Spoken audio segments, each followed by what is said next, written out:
They say poverty rubs off with a dress like that. John's fiancé, apparently, didn't like the wedding dress I had made. He went as far as to trash it, posting it on the internet with bad reviews to tarnish its image. But he didn't stop there. He paid others to write a massive amount of negative comments about our company. Because of this, my company has been swamped with handling complaint calls. If left as it is, this could negatively impact our work. So, in an emergency meeting, I decided to start doing business with a well-known company. On the wedding day, to get back at John, I urged him to check his cell phone. He was shaken. What's happening? Contracts were being canceled en masse at his company. I couldn't let him off for demeaning my dress, troubling Alice, and spreading bad reviews about our company. We will thoroughly get back at John. My name is Ryan. I'm a man who just entered my 30s, working at a wedding dress manufacturing company. Just an average person. My growing waistline with age is a concern. I know I should exercise for my health, but work is too hectic right now. Especially since the wedding dresses I've been making have gone viral on social media in recent months, doubling the orders. Initially skeptical, starting SNS for the company turned out to be more effective than expected. Thus, while the company is growing its profits, I've been spinning in busy days. Thanks to this, my life revolves around thinking about wedding dresses every day. As a child, I had no interest in wedding dresses. Even when I did think about them, I assumed they were made by women. That perception changed due to an incident in the first year of middle school. Seeing my parents' wedding made me want to create attire that embellishes people's precious memories. My parents, being poor, couldn't afford a wedding initially, but managed to have one years later, thanks to the kindness of an elderly man living nearby. He was a wedding planner and wanted feedback on a new plan he had devised. That turned out to be the reason he approached my parents. Looking back, having a wedding without spending tens of thousands was a stroke of luck. Our family's financial situation is better now, but back then, I had to work right after middle school due to our hardships. I decided to work at a wedding dress manufacturing company after graduating from middle school because I couldn't forget how happy my mother looked in her wedding dress. During the season of vibrant autumn leaves, I was working in the company and spoke to a female colleague. Maybe we should change the color combination here a bit. Understood. I'm sorry to trouble you with this when you have your own work. It's no bother at all. The person I was speaking to is my younger colleague. Her name is Alice. She's sitting at her desk, intently staring at the computer screen. She's also in her 30s, a classmate from middle school. But after graduating, she went to a fashion-related vocational school. Since she joined a company after gaining various specialized knowledge at school, she was younger colleague, even though we were classmates. The client has specified a color for the lace, so we should consider that in our design, right? Right. The customer's request is paramount. It's a once-in-a-lifetime occasion, so we want to make a dress that they'll love. This reminds me of our middle school days. After school, we'd brainstorm various clothing designs together. When I was designing wedding dresses, others would mock me, saying, "Wedding dress, even though you're a guy," but she wasn't like that. When I asked why she didn't mock me, she said, "There's no gender in loving something." I was attracted to her in middle school, but my first love never came to fruition. It seems she has a fiancé. I've tried to learn a lot since I started vocational school, but I still have a long way to go. I'm taken aback by her voice as she speaks to me. She seems to be struggling with a big problem lately. She often repeating the same mistakes or forgetting what she needs to do. As a colleague working in the same office, I want to help her if I can, but it's personal, so I can't get too involved. "I wish you'd talk to me if you are having trouble," I said, "but I wonder if that time will ever come." As I watch her and think, a bug flies. It flies in from nowhere, apparently wanting to get out. It keeps hitting the window glass. It's painful to watch, so I open the window to let it out, and then Alice speaks to me. "You're kind. You were helping a cat near the office the other day too," she says. She's talking about something that happened a week ago. I was about to head home when I heard a cat meowing from a tree near the office, so I got curious. Turns out, the cat couldn't get down from the tree, so I brought a ladder from the office to rescue it. It seems Alice saw me doing this. I don't think it's a big deal. That cat might have been able to get down from the tree on its own after a while, I say. But I think the cat was still anxious, so it was good that you helped it out early, she replies with a smile. Seeing her smile makes me feel a bit shy. While we're talking, her phone vibrates. Alice picks it up from the desk, checks the screen, and her expression darkens. She thought it was a message from a client, but it wasn't. "What's wrong?" I asked. After hesitating for a few seconds, she slowly starts to speak. "Well, my boyfriend has been saying some mean things lately," she says. "Mean things, even though he's dating you?" "No, not about me, about people at work." She has a fiancé named John, who's in his 50s and values education highly. He's seen as an elite director at his large company because of this. He often tells Alice not to associate with people who didn't go to college. By the way, John graduated from a prestigious university. I heard from a colleague that he used to only hang out with smart people in university. Because someone from our company graduated from the same university, I had heard about him before. Alice looks down at her phone, which vibrates again, with a complicated expression. Why would he say that hanging out with people with lower education makes you dumber? She wonders. Maybe she's received another message like that. Since there are quite a few people like me who started working right after middle school at our company, maybe he's worried about that. It's ridiculous. Just because someone didn't finish high school doesn't mean they are not a good person. You, me, and everyone else here are not bad people, she says. Alice. Sorry, please forget I said anything. I just decided on a wedding date, so maybe I'm just worried about everything. She says with a downcast look. I can't come up with anything comforting to say. Somehow, it doesn't seem like Alice and John are a good match. Despite the age difference and differing values. Why did she decide to get married? As I ponder Alice and John's situation, time passes. During this time, I've made several wedding dresses. It was chaotic at first, but I've gotten used to it with experience. The number of orders hasn't changed, but now I can handle my work more comfortably. In the midst of this, Alice asks me for a favor. She approached me during the break with a formal attitude to talk about her wedding. So, you want me to design the wedding dress you'll wear, Alice? Yes, I've always wanted to wear a wedding dress designed by you. If I'm going to wear one for my wedding, I want it to be yours, she says. I'm flattered to hear that. It's genuinely satisfying to be appreciated.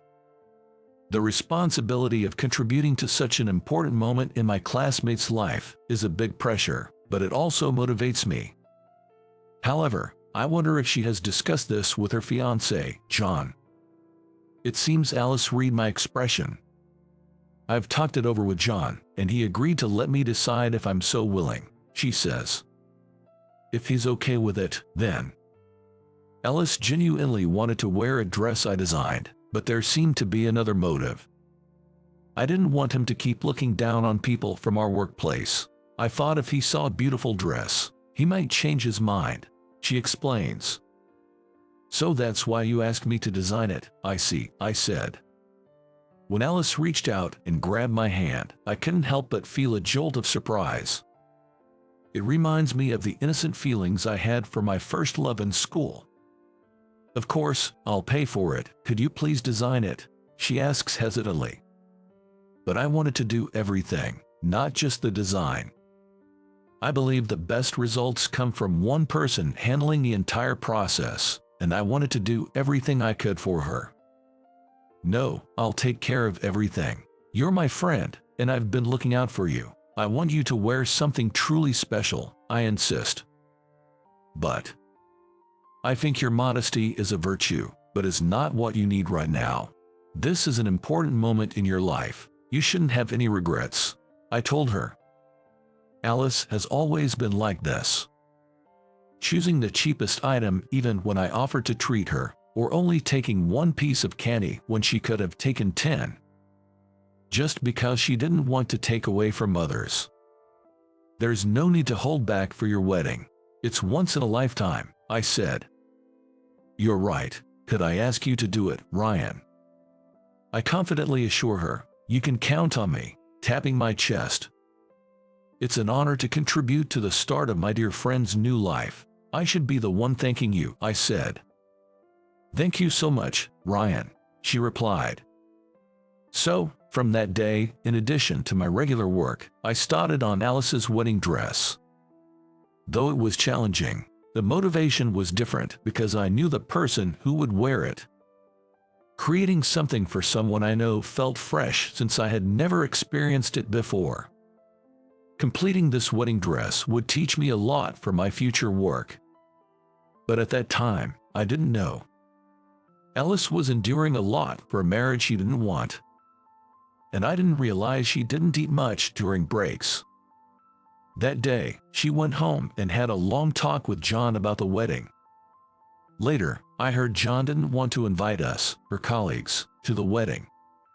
He said people with lower education are surely lacking in class, and Alice had a hard time convincing him. The dressmaking process went smoothly, and a few months later, it was finished. When Alice tried it on, it fit perfectly. She looked the most radiant I had ever seen her. In a company changing room, wearing the newly made wedding dress and looking at herself in the full-length mirror, Alice's face lit up. It's wonderful. Thank you so much, Ryan. I'm glad you like it, I replied. It's so beautiful, I'm sure he'll have to let go of his prejudices. Thank you for all your hard work, she says, tears in her eyes. Seeing Alice tear up with gratitude, I chuckle and say, you're overreacting. This is how she reacts even before the wedding, so I can only imagine what the actual day will be like. But I don't feel bad at all. It's a fresh feeling to have someone I know appreciate something I've made for a personal occasion. Afterward, Alice carefully folded the dress to show it to John. After bringing it home, she planned to try it on in front of her fiancé again. When Alice first asked me to design the dress months ago, I had a feeling everything might just work out. But it seems I was too optimistic. That night, a storm of negative reviews swept through an internet site. The photos posted were of the dress I made for Alice, but they showed it dirty, with bugs and trash on it. This sparked people, who weren't even customers, to write all kinds of untrue things, causing the company's reviews to spiral down. Arriving at work the next morning, my colleagues were furious over the comments on that site. Complaints about not being greeted when passing by, or that an employee is interacting with someone with bad behavior. What does that have to do with our work? Are these even true? The person posting claims they ordered a dress, but that's a lie. The photo they posted isn't one of our dresses. The names mentioned are from a different wedding dress company. These are employees from another company. It seemed the situation had worsened overnight. As I was trying to figure out what to do, Alice arrived at work. I'm so sorry, everyone. It was John. She had already seen the reviews. She was apologizing profusely, her face pale. No, Alice, it's not your fault. You were so happy yesterday, you couldn't have expected this to happen, I said. Though the colleagues accepted her apology, allowing the moment to pass, we couldn't let the company's reputation continue to fall. That afternoon, we decided to cancel one appointment to gather in the meeting room and think of a response to the reviews. So far, We had received only a few complaint calls, but they were starting to increase, potentially delaying our usual business. In the serious atmosphere, we brainstormed strategies together. During this, Alice seemed determined to take responsibility. "This is my responsibility. I have an idea. Please let me handle this," she said with a strong resolve. No matter what we said, she wouldn't be swayed. So, I decided to invoke the idea of shared responsibility. "Then, I'll help too," I said. "A senior should bear the burden of a junior's mistake." I couldn't let her face this alone. As a colleague, I need to teach a lesson to anyone who bullies my dear colleague. First, we needed to understand why Alice was engaged to John in the first place. The more I thought about it, the more I felt something was off about the two of them getting married. The next day around noon, I visited a well-known company in the area to solve the issue. A renowned company familiar to many residents here. Upon explaining my visit at the reception, I was directed to a spacious conference room. Inside, a man in his 60s waited for me. Mr. York, the company's president. The person who looked at me with a sharp gaze was one of the adults who had watched over me since I was a child. I often visited Mr. York's house as a child, where he would entertain me. "It's been a while. I hear you are having some troubles." Mr. York greeted me with a gentle smile, happy to see me. Despite my happiness, I knew this wasn't the time for reminiscing due to my current situation. "It's been a long time. Actually, I've been facing some challenges with a colleague." I began, summarizing recent events. Mr. York listened intently to my explanation, offering his full attention. After I finished speaking and took a moment to breathe, Mr. York began to speak. "Firstly, as a neighborly elder, I must say you've had it tough. When you enter society and start a business, you're bound to encounter troublesome individuals occasionally," he said. "Thank you. Have you experienced something similar, Mr. York?" "I've lived for 60 years and managed a company. Naturally, I've had my share of experiences." Living a long life surely brings a variety of experiences. From Mr. York's heartfelt tone, the hardships he faced were evident. He sighed deeply, shaking his head before addressing me again. "I'd like to help, but as someone who leads a company, I can't act on personal feelings alone. You understand that we can't spend time on mere consultations, right?" "Of course," I replied, acknowledging his position. Mr. York had always been kind, but he also understood the importance of discretion. Now that we were both adults in society, I couldn't simply rely on our neighborly relationship unconditionally. I prepared myself to make a proposal to Mr. York. "Mr. York, I'm interested in doing business with your company," I said. "Let's hear the details." Typically, such matters would be handled by the sales team, but today was an exception. I had explained the situation to my company's staff, and it was decided that I would handle this negotiation. Partly to resolve Alice's issue, and also for mutual benefit. Our sales department had long aimed to engage with Mr. York's esteemed company, but had never succeeded. Therefore, a change in approach was decided upon to make a new appeal. I proceeded to explain our proposed business terms to Mr. York. "That's the proposal. Would you please consider it? This company deals with high-quality thread. Using this thread to create wedding dresses would undoubtedly result in superior products." Considering Alice's situation, it was clear that establishing a connection with a renowned company would be beneficial. "Understood. Let's proceed with a deal between our companies," Mr. York agreed. "Really?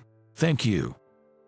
While I was relieved at the success, questions lingered. Why had it worked this time, when all previous attempts had failed, after just one meeting? It was unlike Mr. York to make decisions based on personal feelings. I hate to ask, but why have you decided to have a deal with us now?" Our company's attempts at negotiation had previously been unsuccessful. I inquired. "It's because I appreciate individuals who work hard," he replied. "Excuse me." Mr. York, with a smile, explained to a puzzled me. "From our conversation earlier, I sensed a great passion for wedding dresses. It was clear you spend your days deeply engaged with them. Perhaps that's why." Though I had indeed been preoccupied with dresses to recent business, I wondered if that was really enough. Sensing my thoughts, Mr. York continued. "It's simple, yet important. You've demonstrated dedication to providing quality products to your customers by earnestly engaging with the dresses. That's what I deemed you a trustworthy business partner." Having no previous sales experience and never having been evaluated in such a manner by a business partner, I felt awkward yet flattered. Filled with happiness and embarrassment, I managed to say, "Thank you." After finalizing preparations for a comeback against John, the wedding day finally arrived. Though not listed on the invitation list, Mr. York was also invited to the venue. However, there was no sign of him yet. Perhaps there had been some trouble. While I wondered what to do next, I witnessed Alice doing something astonishing. Normally, she should have entered the venue after the ceremony had started, but she appeared in a tattered wedding dress. It was the dress I had made, but it remained as it had been after being defaced by John. The guests began to murmur among themselves. Soon after, John arrived at the venue, dressed as a groom, looking flustered. His attire was perfectly normal, making the contrast with Alice's appearance strikingly evident. "Alice, I was looking everywhere for you, and to find you here." It seemed he had been searching for her, panting as he loudly scolded her. "Why are you wearing such a dress? What happened to the one I prepared?" But Alice, undaunted by John's attitude, stared back at him defiantly. This seemed to intimidate him, showing his anger. "I'm sorry for not wearing the dress you prepared, but I had always planned to wear this dress, hadn't I?" "But that dress was made by a high school dropout. It's not suitable for someone as beautiful as you. I want to wear the dress my colleague made for me at our wedding," Alice stated firmly, though her feelings didn't seem to reach John. "Before you defaced it, that dress was beautiful, regardless of the maker's education background." Hearing Alice's words, he scoffed at the dress disdainfully. "Such a dress only brings poverty. I disposed of it so that you, being kind-hearted, wouldn't have to wear it." "How could you say that? It was made with so much effort." "So what? This isn't child's play. Effort means nothing if the customers aren't satisfied." The venue fell silent as the two argued. Among those gathered at the venue, there likely wasn't a single person who wasn't focused on these two. Alice narrowed her eyes and glared at John. He hadn't expected such defiance from a bride just before her wedding. John faltered and stepped back. "Even if that were true, it doesn't justify ordering a dress from someone else when you've already asked someone to make one." "What?" "I looked into it after you defaced Ryan's dress. I found an order for a wedding dress from another company on your computer. You never intended for me to wear Ryan's dress." Hearing Alice's shocking revelation, John's face turned pale. "No, it's a misunderstanding. Listen to me," he pleaded. But she showed no mercy. Alice raised her voice so everyone in the venue could hear her clearly. "I asked you multiple times if you had any specific requests for the dress, yet you, who said I could do as I liked, criticized the finished product. Isn't that wrong?" "Stop, don't say any more. It's almost time for the wedding." The atmosphere in the venue was changing. Those who had been expressing their congratulations were now looking puzzled, and some looked John with disdain. Alice continued to reveal facts unknown to the guests. She exposed John's deliberate sabotage of the dress, his negative online reviews, and his attempts to bribe many into giving my company bad ratings. When John, at his limit, tried to silence Alice by force, Mr. York arrived. It's not becoming of a groom, about to be married, to forcibly silence the bride, he said, his voice calm but carrying. Mr. York, with a commanding presence, approached us with measured steps. Sorry, Ryan. I'm a bit late from the time I said I'd be here. I couldn't overlook a child who got hurt on the way, he explained. It's okay, that can't be helped, I replied. I appreciate your understanding. It reminded me of when you were young, bringing back some nostalgic feelings. Mr. York shared, lightening the tense atmosphere with his casual conversation. You're not recalling any embarrassing stories, are you? Don't worry. I only remember the time you wet your bed and cried after your mother scolded you. He joked, blurring the line between sincerity and humor. His words seemed to relax those who had been anxiously watching the unfolding drama. While it was important to stand up to John, we didn't want to leave the guests with any trauma. I had to thank Mr. York's experienced handling of the situation. Regaining my composure, I stood in front of the astonished John, who was asking, "Why is Mr. York, the president of a renowned company, here?" "What, you got something to complain about?" "No, but I think you should check your phone right now. Is your company okay?" "What?" Caught in the midst of chaos, John likely never expected to hear such a thing. Stunned, he started checking his phone with a look of confusion on his face. He turned pale seconds later. What's happening? He was likely receiving notifications of contract cancellations from various companies, all orchestrated by Mr. York. Your company has been undermining rivals in various ways, but it seems your behind-the-scenes efforts were too sloppy, Mr. York revealed. No way.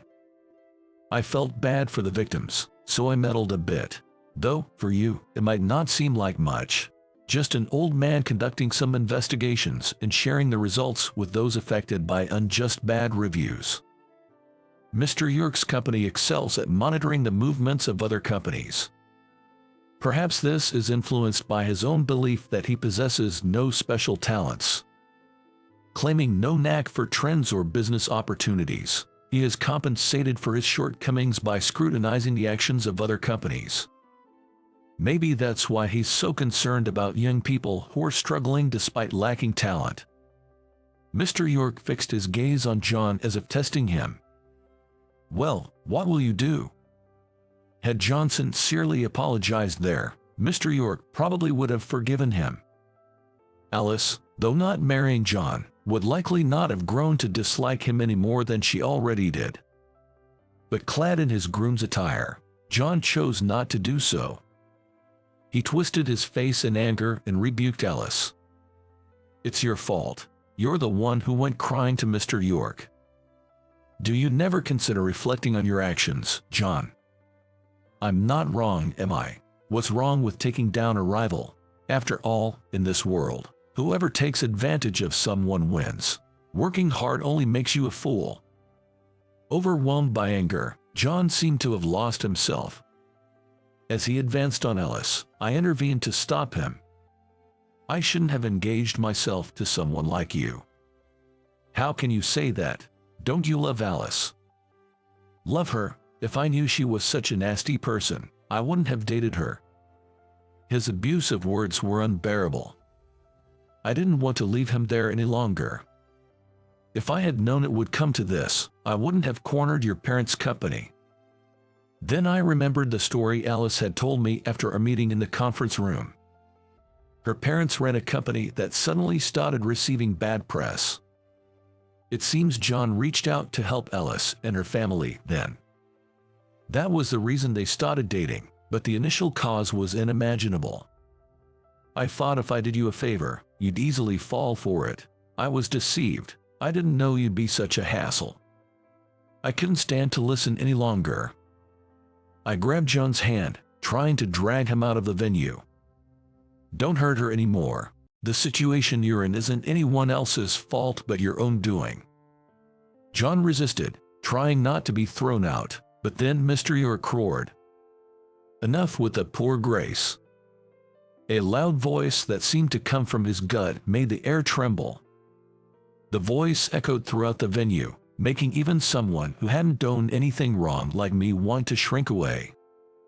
If you can't admit your own mistakes and blame others, you can dream on about growing, go back to the start and come back again. Having never been yelled at in his life, John sat down with a pathetic heap in a daze. With his courage gone, he crawled out of the venue. Afterward, John broke off his engagement with Alice. The last time Alice was seen, she looked haggard from dealing with her company's bad reputation.